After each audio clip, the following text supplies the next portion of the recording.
जी news से खास बातचीत में मुख्यमंत्री पुष्कर सिंह धामी ने क्या कहा, वो सुनिए।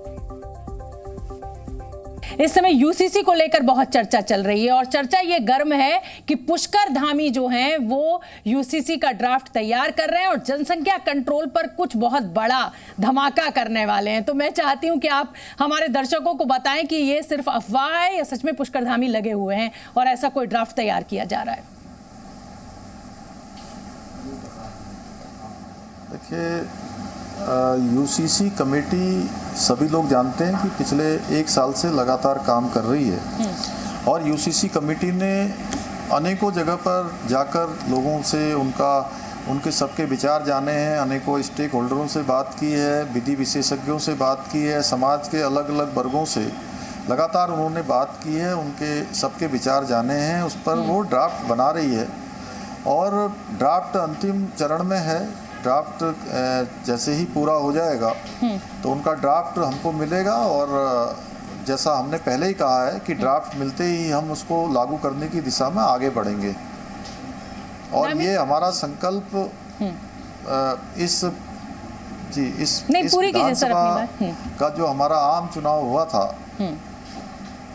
विधानसभा के आम चुनाव से पहले हमने उत्तराखंड की देवतुल्य जनता के सामने ये संकल्प रखा था कि नई सरकार के गठन होते ही हम उत्तराखंड के अंदर समान नागरिक संहिता को लागू करने के लिए कमेटी का गठन करेंगे। और हमने उसकी कमेटी का गठन किया है, कमेटी ने काम किया है और इसके पीछे हमने कहा है कि उत्तराखंड देवभूमि है, उत्तराखंड गंगा का प्रदेश है, यमुना का प्रदेश है, उत्तराखंड दो अंतर्राष्ट्रीय सीमाओं से लगा हुआ प्रदेश है और उत्तराखंड एक सैनिक बाहुल्य प्रदेश है। यहाँ पर प्रत्येक परिवार से कोई बेटा बेटी जरूर न जरूर सेना में या अर्धसैनिक बलों में देश के किसी न किसी हिस्से में अपनी सेवाएं दे रहे हैं। ठीक है। तो यहाँ पर उत्तराखंड के अंदर रहने वाले, चाहे कोई किसी वर्ग का हो, किसी पंथ का हो, किसी समुदाय का हो, किसी धर्म का हो, सबके लिए एक समान कानून होना चाहिए। और उत्तराखंड की देवतुल्य जनता ने इस पर अपना आशीर्वाद दिया, अपनी मोहर लगाई और अपना मैंडेट दिया और हम इस दिशा में आगे बढ़ गए। ठीक है, लेकिन धामी जी, उद्धव ठाकरे तो ये कह रहे हैं ना कि यूसीसी लाने से सिर्फ दिक्कत मुसलमानों को नहीं होगी, दिक्कत हिंदुओं को भी होगी। और खास तौर पर जो चर्चा बहुत चल रही है, जो चर्चा इस समय उत्तराखंड को लेकर गर्म है कि जनसंख्या को लेकर कुछ कड़े कदम उत्तराखंड सरकार के द्वारा इस यूसीसी के तहत लाए जा सकते हैं, कुछ कानून बनाया जा सकता है। इस पर आपकी क्या प्रतिक्रिया है जो उद्धव ठाकरे कह रहे हैं कि सिर्फ मुसलमानों को दिक्कत नहीं होगी, हिंदुओं को भी दिक्कत होगी? देखिए,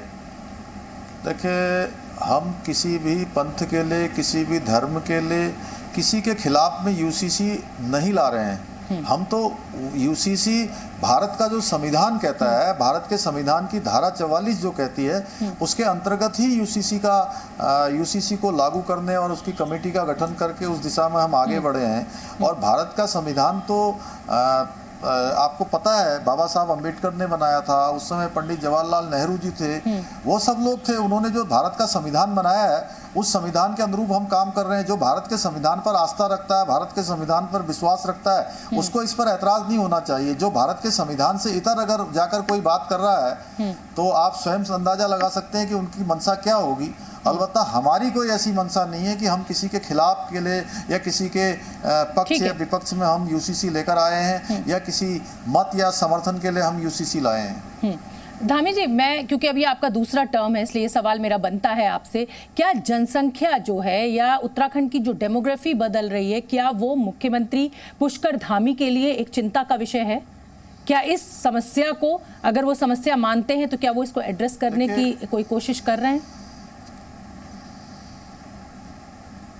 देखिए, उत्तराखंड देवभूमि है, उत्तराखंड का एक मूल स्वरूप है। ये पूरे भारत की नहीं, दुनिया की आध्यात्मिक और सांस्कृतिक एक केंद्र है, एक राजधानी है और इसका मूल स्वरूप बना रहना चाहिए। ये पुष्कर धामी के साथ साथ संपूर्ण जो देवभूमि पर आस्था रखने वाले लोग हैं, देश की धर्म और संस्कृति पर आस्था रखने वाले लोग हैं, उन सभी के लिए एक चुनौती है कि इसका मूल स्वरूप बना रहना चाहिए। और वैसे हम लोग पूरे उत्तराखंड के अंदर शांति से रहने वाले लोग हैं, आपस में भाईचारे के साथ रहने वाले लोग हैं और भारत के संविधान के अनुसार चलने वाले लोग हैं। जो भी भारत का संविधान को मानता है तो निश्चित रूप से वो इन सब बातों से सहमत होगा।